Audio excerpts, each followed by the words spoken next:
1997년 3월 13일 미국의 51구역에서 100km 거리에 위치한 인구 100만 명 이상이 거주하는 거대 도시 피닉스 상공에 이날 저녁 8시에서 10시 사이 적어도 수백 명 이상의 사람들이 911과 공군 경찰서에 거대한 부메랑형 UFO의 목격을 신고하기에 이른다. 이 목격 사건은 그동안 CNN의 동영상 뉴스와 당시 애리조나 주지사였던 파입 사이밍튼이 주지사를 퇴임한 후 그것은 외계 비행선이었다고 폭로하면서 세간의 관심을 더 크게 샀다. 그날 밤 8시경 애리조나 피닉스 상공에 나타난 거대한 불빛에 대해 수년 전 미국의 NBC 방송은 UFO 조사단을 꾸려 그 물체의 실체에 대한 과학적 분석에 나섰다. 항공 전문가이자 항공 관련 잡지의 기자이자 UFO 조사자인 레리 로우가 이끄는 피닉스 UFO 조사단의 활동이 그것이었다. UFO 조사단은 많은 목격자들 중 근접 목격자인 팀 리의 목격담에 주목했다. 팀 리는 1997년 3월 13일 저녁 8시 15분경 자신이 살고 있는 중부 피닉스시 북쪽 8km 지점에서 집 위를 날아가는 거대한 직각자형 모양을 머리 위에서 보았다면서 그 물체가 시내 중심가를 향해 남쪽으로 날고 있다고 경찰서에 신고한다. 팀 리는 당시 그 물체가 거대했으며 너무도 조용히 날아가는 괴물 같았다고 회상했다.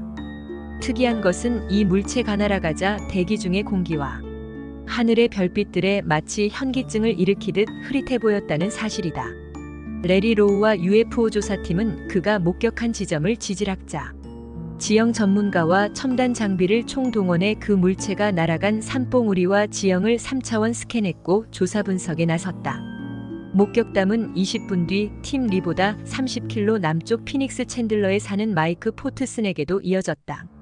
포트슨은 당시 그 물체의 한 변의 길이가 1.5km 정도로 보였으며 날개 아래에 붉은 빛이 여러 개 있었고 붉은 구체가 이 물체 위를 날았다고 증언했는데 이 비행 물체가 달빛 아래를 지나가자 달빛이 흰색에서 노란색으로 바뀌었다고 말했다.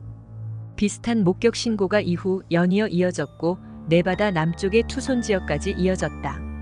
8시 13분엔 앤 베이커가 8시 16분엔 팀 리가 연이어 목격을 신고했고 급기야 10시경 마이클 크리스톤이 이 물체를 비디오에 담게 된다. 이 영상이 미 CNN에 보도된 일명 피닉스의 불빛이다.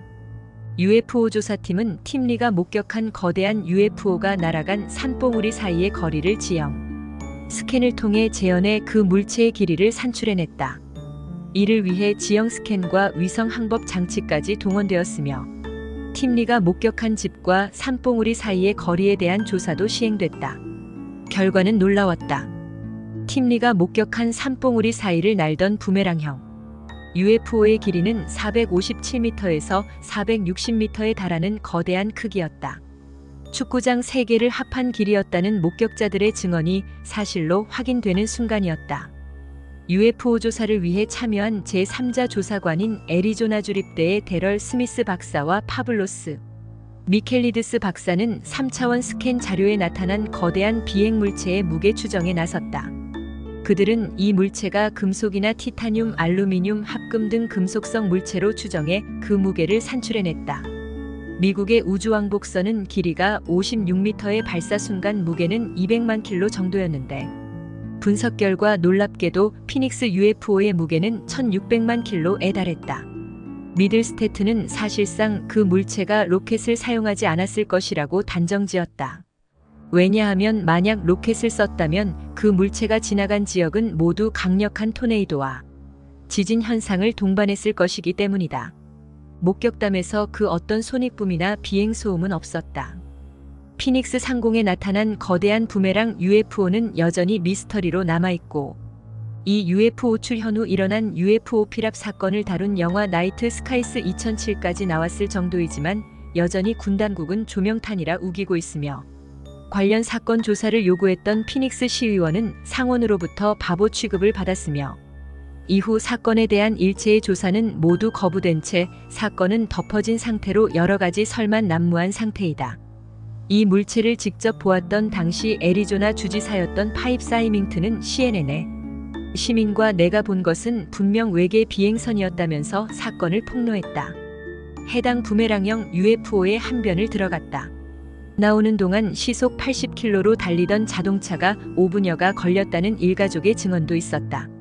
많은 UFO 회의론자들이 UFO가 나타난 증거나 과학적 근거가 없다고 주장한다. 하지만 인구 100만 명 이상의 도시에 시민 수백 명이 목격하고 영상까지 촬영했음에도 증거 타령하는 그들은 과연 누구일까? 일명 피닉스 라이스로 불리우는 이 사건은 이후에도 몇 번의 뒤이은 목격담과 큰 사건이 있었다. 그런데 왜 하필 피닉스시였을까? 미국 내 UFO 전문가들은 51구역 주변의 인구 100만 명 이상이 살고 있는 유일한 도시가 피닉스시라고 강조하기도 한다. 일부 연구가들은 악명 높은 UFO 터미널인 51구역 내 포털이 열려 다른 우주시 공간의 UFO가 피닉스시 상공을 비행해 날아갔다고 주장하지만 확인된 것은 없다. 지난 반세기 자칭 외계인 접촉자들이 떠들어대던 UFO는 대부분 원반형의 비행 접시 형태였다. 피닉스 UFO는 당시 자칭 외계인 메신저들도 이야기하지 않은 특이한 형태로 사람들을 놀라게 만들었다. 미국 내의 외계인과 텔레파시 교감한다는 채널링 채널러 영매자들 중 그 누구도 이 물체를 자신들이 불러서 날아왔다고 말한 이가 없을 정도였다. 내셔널 지오그래픽의 공식 조사에서 드러난 한 변의 길이가 460m에 달하는 거대한 UFO를 목격한 수백만 명의 사람들이 있고 해당 물체의 영상이 CNN이 보도했음에도 주류 과학계는 증거가 아니라고 우기고 있다. 과연 이런 사고방식은 논리적이고 합리적이며 보편타당한 상식일까? 이런 거대한 물체가 한 도시 상공을 뚫고 지나갔는데 아무런 증거가 아니라는 주류 과학자들, 우리 이웃집에 과학자의 탈을 쓴 아재들 그들을 우리는 어떻게 보아야 할까? 한국 UFO 연구협회